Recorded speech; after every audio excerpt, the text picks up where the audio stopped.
ಪಿರಿಯಾಪಟ್ಟಣ ತಾಲೂಕಿನ ಬೆಟ್ಟದ ತುಂಗ ಗ್ರಾಮ ಪಂಚಾಯಿತಿ ವ್ಯಾಪ್ತಿಯ ಕೊಡುಕೂರು ಕೊಪ್ಪಲು ಗ್ರಾಮದಲ್ಲಿ ಅಕ್ರಮವಾಗಿ ಕಲ್ಲು ಗಣಿಗಾರಿಕೆ ನಡೆಯುತ್ತಿದ್ದು, ರಾತ್ರಿ ವೇಳೆ ಕಲ್ಲುಗಳ ಸಾಗಾಣಿಕೆ ರಾಜಾರೋಷವಾಗಿ ನಡೆಯುತ್ತಿದೆ.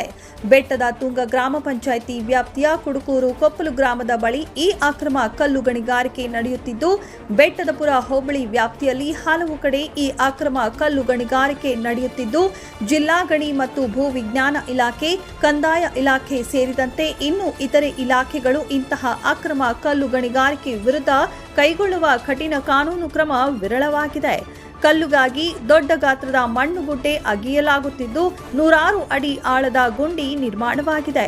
ಈ ಕಲ್ಲು ಗಣಿಗಾರಿಕೆಯನ್ನ ನಡೆಸುತ್ತಿದ್ದು, ಸಂಬಂಧಪಟ್ಟ ಅಧಿಕಾರಿಗಳು ಕೈಕಟ್ಟಿ ಕುಳಿತಿದ್ದಾರೆ. ವರದಿ ಶಾಂತಕುಮಾರ್, ಪಿರಿಯಾಪಟ್ಟಣ.